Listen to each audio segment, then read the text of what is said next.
bienvenue dans votre émission. Bienvenue dans votre émission. Bienvenue dans votre émission. La Réunion Léla, la Réunion Léla, la Réunion Léla.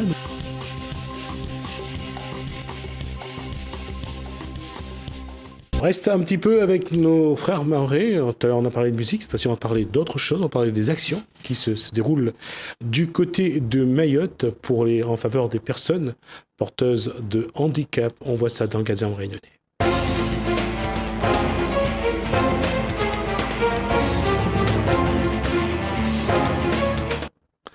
Bonsoir Shakila, on a plaisir de se revoir. Alors je vais vous laisser présenter le plateau, comme ça après on discute. Voilà, donc toutes les semaines, on va essayer de faire un bonjour à tout le monde. Pour ceux qui ne connaissent pas moi, c'est Shakila. Donc toutes les semaines, on va essayer d'aller à la rencontre d'une association, des hommes et des femmes qui œuvrent pour améliorer la vie des autres. Et aujourd'hui, on a l'occasion d'avoir la délégation de l'association ADAPI Mayotte qui s'occupe des familles et des personnes porteurs d'handicap. Donc ils sont là, nous sommes avec la présidente Madame Mwenye-Mali Oudayati, avec notre invité Monsieur Toumbou Ali Swalihi et Monsieur Jules Lucas qui est là, qui va se présenter et nous expliquer pourquoi ils sont là aujourd'hui. Alors d'abord, moi je voudrais d'abord qu'on présente l'association. C'est quoi cette association ADAPI Mayotte ? Bonjour. Alors juste d'abord préciser. Alors ADAPI, ça veut dire Association départementale des amis et parents de personnes handicapées de Mayotte. D'abord, c'est quoi exactement ? C'est une association, loi 1901, comme toutes les associations. On a créé cette association parce qu'à Mayotte, il y avait deux associations des parents. Depuis qu'on avait commencé le combat, c'était à 1992. Et on est arrivé à un moment quand il a commencé à faire la décentralisation à Mayotte. Du coup, on nous a dit à l'époque de la DAS, il faut que les deux associations des parents qui œuvrent sur le même combat, qu'on se fusionne pour créer une seule association des parents. C'est pour ça que l'association ADAPI Mayotte est née en 2009, avril 2009, qu'on a créé ADAPI Mayotte, et puis l'ADAPI est affiliée au niveau national à l'UNAPI, c'est le mouvement de l'ADAPI.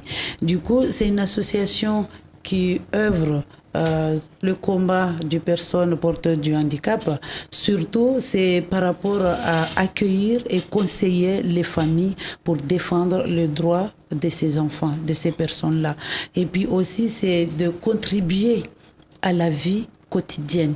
C'est de voir aussi de faire valoir leurs droits, de faire une prévention par rapport à cette situation, de faire aussi des soutiens, parce qu'il y a besoin de soutien. Parce que sans le soutien, que ce soit soutien moral, que ce soit soutien matériel ou soutien financier, là, il y a besoin.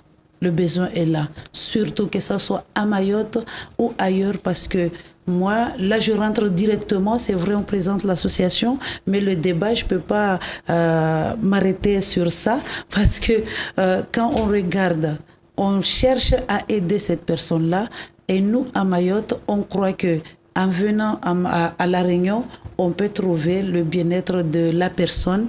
Et moi, je ne vous cache pas ce que j'ai constaté et ce que j'ai vu, ce que j'ai entendu samedi dernier.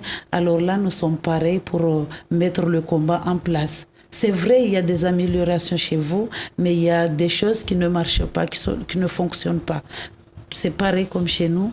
On n'a pas grand-chose parce qu'on n'a pas, il ne faut pas se voiler la face, on n'a pas les structures, mais quand même, il y a des choses qui marchent chez nous. Je peux le dire avec la tête haute, parce que la sensibilisation est passée. Voilà. Le combat est là-dessus, c'est de pouvoir faire en sorte qu'il y ait les structures adaptées à Mayotte pour éviter que ces familles, comme vous disiez ce samedi, se déchirent. C'est bien ça ? Oui, c'est bien ça, parce que quand vous regardez à Mayotte par rapport aux personnes, il manque des structures. Il manque des aménagements, que ce soit les aménagements publics, mais là c'est partout. L'accessibilité, parce que je l'ai vu aussi là-bas au parc, l'accessibilité. Et il manque aussi les manques de soins, parce que quand on regarde la santé, on n'a pas des spécialistes. C'est surtout ça. Surtout la santé de la personne. Parce que quand on regarde, la famille dit, ici je ne trouve pas un médecin pour faire des examens de mon enfant ou faire la diagnostic. Je préfère partir à La Réunion, j'aurai des meilleurs soins. Ou je pars en métropole pour les meilleurs soins. C'est là où la famille se déchire en deux. Il y a une partie qui part pour venir à La Réunion pour les soins de son enfant ou la scolarisation de son enfant. Il y a l'autre famille qui reste à Mayotte. Et puis, entre-temps, 2 années, 3 années après, il y a les enfants qui sont là-bas. Une a eu son bac. Il part en métropole pour continuer les études, mais là, la famille n'arrive pas à sortir, en sachant que les familles, il y a des familles qui vivent avec des prestations. Alors, imaginez-vous une prestation sociale. Est-ce qu'il peut combler la famille qui est déchirée en 3? L'autre qui est à métropole a besoin d'être aidé, les autres à Mayotte et l'autre qui est ici. Et qu'est-ce qui se passe? C'est l'autre qui est ici qui rentre en précarité plus, en sachant que là, il ne peut rien faire, n'arrive pas à subvenir les besoins de cette personne. Et puis, il y a l'autre situation aussi, que la personne vient ici, mais n'arrive pas à aller chercher, à aller ouvrir ses droits. Mais c'est enfermé. Du coup, nous, on a fait la sensibilisation pour l'intégration de communautés mahoraises dans l'île de La Réunion. Il faut qu'ils arrivent à s'intégrer. Il faut qu'ils arrivent à aller chercher leurs droits, que ce soit au niveau de l'accès de la santé, que ce soit l'accès au niveau de médico-sociaux par rapport à la scolarisation de la personne, ou que ce soit au niveau social, parce que la vie sociale est compliquée. On a vu aussi, je me suis rendu à Mayotte. Je vais quand même vous interrompre parce que je pense que le trésorier pourrait parler un petit peu aussi de ce qui a été fait jusqu'à maintenant dans son association. Et après, je donnerai la parole à monsieur Jules Lucas qui a parlé aussi des actions que mène la GMF en faveur des personnes porteuses de handicap. D'abord, de l'association, aujourd'hui, par rapport à ce qu'a dit votre présidente, comment ça évolue? Quelles solutions vous apportez? Tout d'abord, bonjour à tout le monde. Nous, on est venus pour voir exactement ce qui se passe à La Réunion et puis pour rapporter ce qu'on a et voir ce qu'il y a ici parce que l'ingrédient, quelquefois, il y a des ingrédients qui sont à Mayotte, mais à La Réunion, il n'y est pas. Par rapport aux besoins de la famille et aux besoins de handicap eux-mêmes. C'est ça l'objectif de cette semaine. C'est que nous, là-bas, on sensibilise les handicapés parce qu'on n'a pas une structure. La famille, mais ici, uniquement les handicapés eux-mêmes, mais pas la famille. C'est ça le... D'accord. On est sur le même, puisque Madame la Présidente a dit, on est sur les mêmes plusieurs postures, manque de moyens, que ce soit à Mayotte, à La Réunion, en tout cas, ça c'est une réalité. Est-ce que à Mayotte, les entreprises vous aident? Est-ce qu'il y a des entreprises privées qui vous apportent de l'aide ou pas? Mais ça c'est un combat en ce moment. Vous savez, les entreprises, des fois, il y a des entreprises qui aident. Il y a des entreprises qui n'aident pas. Mais je le comprends. À Mayotte, les entreprises, ce n'est pas comme ici. À Mayotte aussi, les entreprises souffrent. Ils n'ont pas le moyen. Le travail chez nous, c'est pas comme ici. Et puis, il n'y a pas beaucoup d'entreprises comme ici. Mais on peut aller voir, par exemple, un restaurateur. On lui demande, nous, on a besoin que vous nous aidiez parce qu'on a une action tel jour avec tant de personnes. On lui demande, c'est vrai, il peut nous aider, mais avec son prix. Il faut que nous, on arrive à contribuer aussi. Parce que lui, c'est son gagne-pain. On le sensibilise, mais on le comprend. Si on a besoin de 10 €, il ne va pas nous donner les 10 €, il va nous donner 20 centimes. Même 20 centimes, c'est beaucoup. Il va nous donner. Vous comprenez? Du coup, c'est ça. Et puis, nous, comme on dit tout le temps, l'aide n'est pas uniquement financière. Il y a l'aide humaine, il y a l'aide matérielle. Parce que tout ça, on a besoin. Il y a des familles qui vivent, mais ils n'ont pas le matériel chez eux. On peut trouver, par exemple, une personne porteur du handicap, elle n'a pas de fauteuil roulant. Parce qu'un fauteuil roulant, ça coûte cher. Ou bien il n'a pas le lit médicalisé chez elle. Parce que pourquoi? Il y a des fois, c'est la situation qui fait que la personne est bloquée, n'arrive pas à bénéficier de toutes ces choses-là. Si par exemple, parce que nous, on a des situations. La personne, ils sont isolés. Et ils sont isolés, c'est pas que la volonté des familles ne veut pas que la personne sorte, mais il est isolé parce que c'est la situation qui fait que l'accès pour aller jusqu'à là-bas, c'est un combat. Du coup, la famille... On a un exemple concret dans une vidéo qu'on verra, de ce que je parle. Qu'on verra justement avec cette jeune fille que vous avez aidée avec sa maman à Chiconi, où on voit dans le reportage, justement, vous avez réussi à lui avoir vous avez réussi à lui avoir un fauteuil roulant, et votre combat aujourd'hui, c'est de faire en sorte qu'il y ait une route pour qu'elle puisse utiliser son fauteuil roulant. Justement, on le voit dans les vidéo, et on a rencontré aussi... Ça me fait plaisir parce que cette jeune fille est venue avec nous pour ce voyage. Alors franchement, ça me fait plaisir si c'est ça ce que vous avez choisi pour montrer. Et là, je félicite encore Jules parce qu'ils ont pu trouver une fauteuil électrique pour elle. Franchement, bravo Shakila. Justement, monsieur Jules, oui. voilà, présentez-vous. Alors, justement, je vais poser la question sur cet angle-là. Alors, est-ce que les entreprises, alors d'abord, vous êtes du GMF, GMF Assurance, est-ce qu'à Mayotte, les entreprises aident les personnes porteuses de handicap de manière générale et d'autres actions sportives ou culturelles déjà? Pour Mayotte, je ne peux pas dire grand-chose dans la mesure où je connais Mayotte comme ça, superficiellement.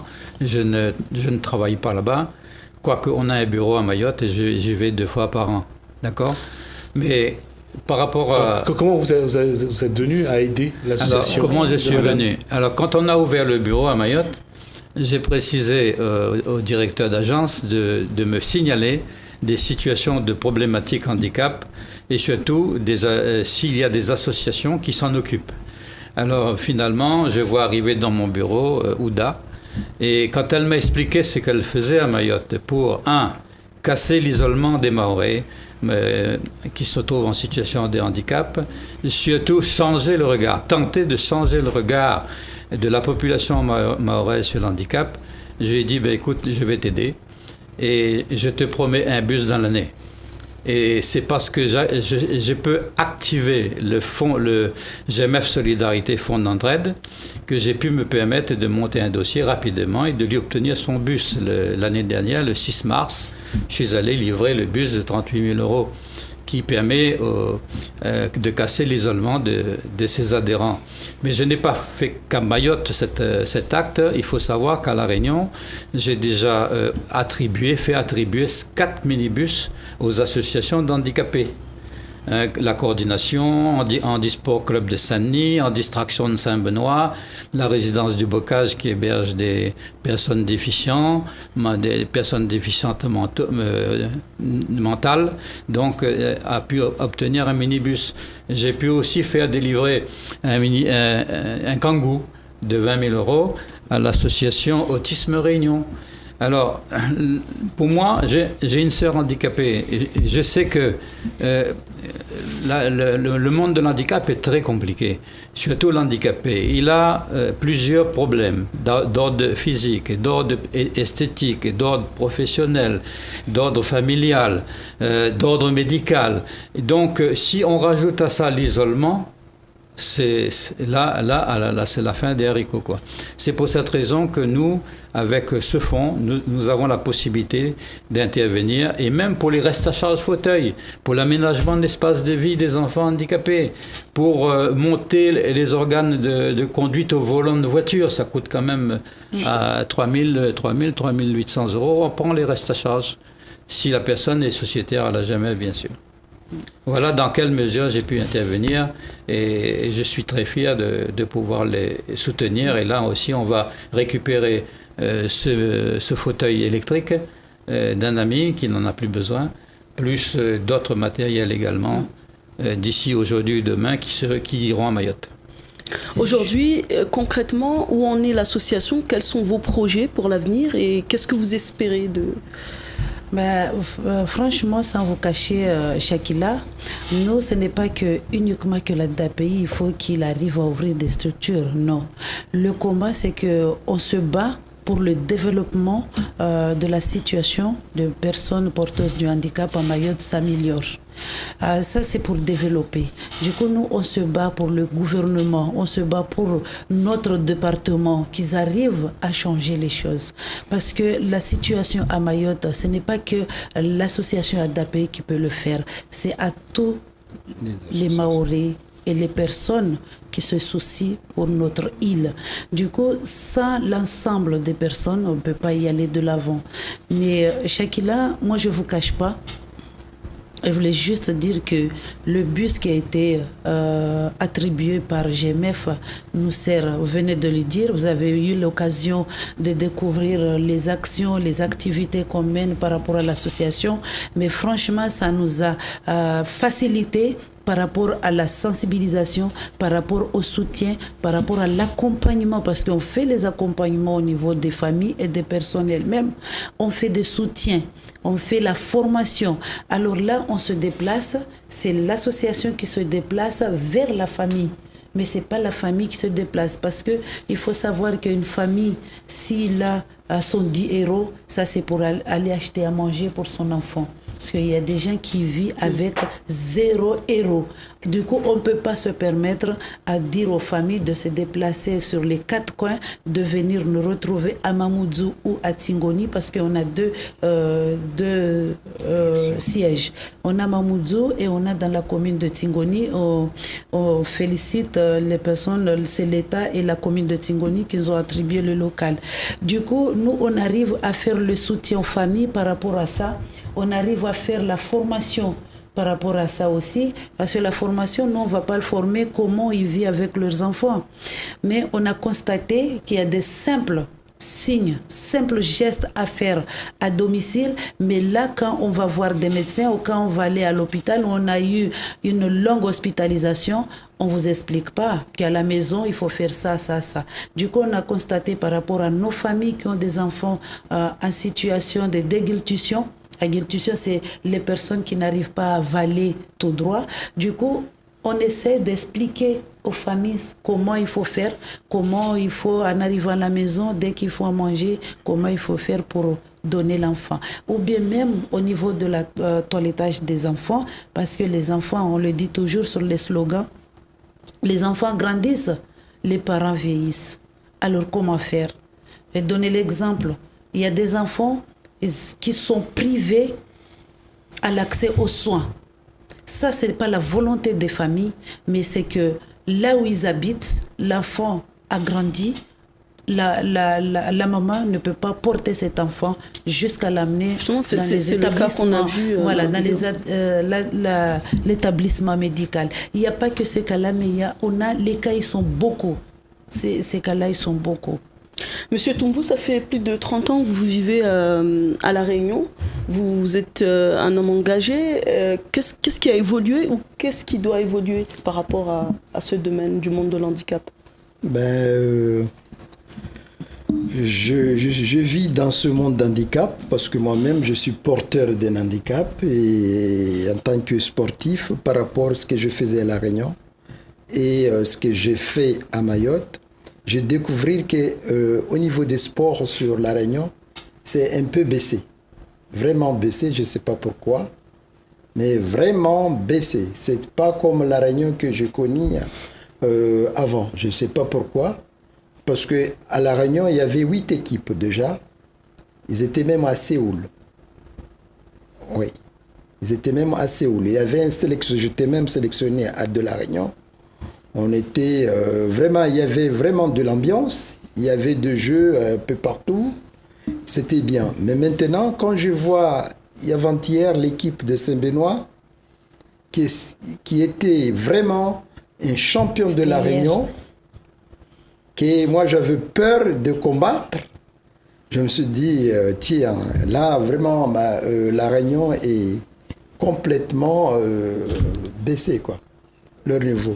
Je ne sais pas pourquoi. Par contre, nous, à Mayotte, on est en train d'évoluer, malgré le manque de matériel qu'on n'en a pas, mais les choses, dès qu'on aura de matos, je pense que les choses ira mieux.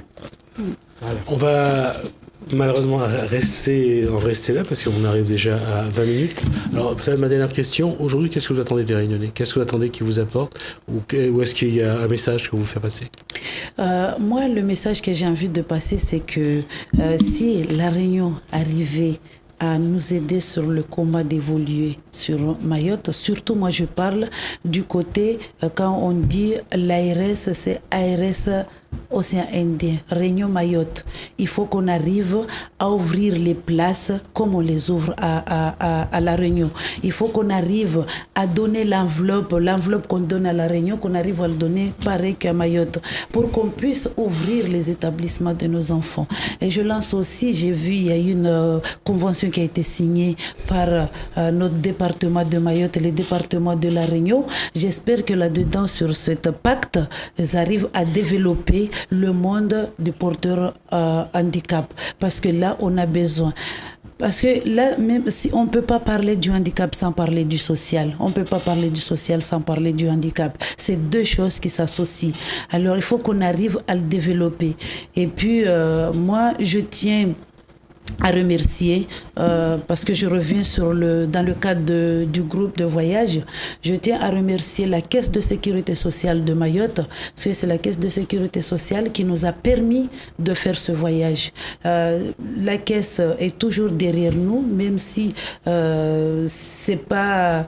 Comment je vais expliquer ça? Même si on attend beaucoup de ça, mais la Caisse est un partenaire incontournable, du coup, il est tout le temps avec nous. Il nous a permis d'amener 26 personnes, des jeunes, pour venir à La Réunion découvrir. C'est des jeunes qui n'ont jamais sorti chez eux. C'est des jeunes qui ont eu la possibilité de venir, au moins de monter dans l'avion, de venir jusqu'à La Réunion pour voir ce monde-là. Et je tiens à remercier l'équipe de l'ADAPI, le travail qu'ils ont fait, parce que c'est pas facile, même si personne valide. Quand il fait un voyage, la préparation n'est pas facile, n'en parle pas. 26 personnes à accompagner pour voir comment on peut organiser ce voyage. Je tiens à remercier Madame Domratim Tengweni parce que elle a fait un travail, qu'elle était ici souvent pour derrière voir comment l'organisation, comment on allait arriver, comment on allait loger ces gens-là. Et franchement, je tiens à le remercier, que bravo, parce que l'équipe a pu travailler jusqu'à maintenant. Tout va bien. Tout va bien. Rapidement. Je voulais juste, mot de la fin, hein, je voulais juste dire aux Mahorais, les handicapés mahorais et les handicapés réunionnais, que ce combat, les Mahorais ne gagnera pas sans les Réunionnais. Vice-versa aussi, le Réunionnais ne gagnera pas sans le Mahorais. Alors, travaillons ensemble. Merci. Voilà. Juste dire, pour les associations qui souhaitent qu'on vienne justement vous rencontrer pour cette chronique, pour voir ce que vous faites, appelez-moi 06 93 83 13 29. Voilà. Merci à vous quatre. On va donc de revoir Shakila et peut-être de vous voir aussi d'ailleurs sur ce plateau. En tout cas, j'espère que vous avez apprécié cet échange. Merci à vous de nous être fidèles. Bienvenue dans votre émission. Bienvenue dans votre émission. Bienvenue dans votre émission. La Réunion, les Lalles. La Réunion, les Lalles. La Réunion, les Lalles.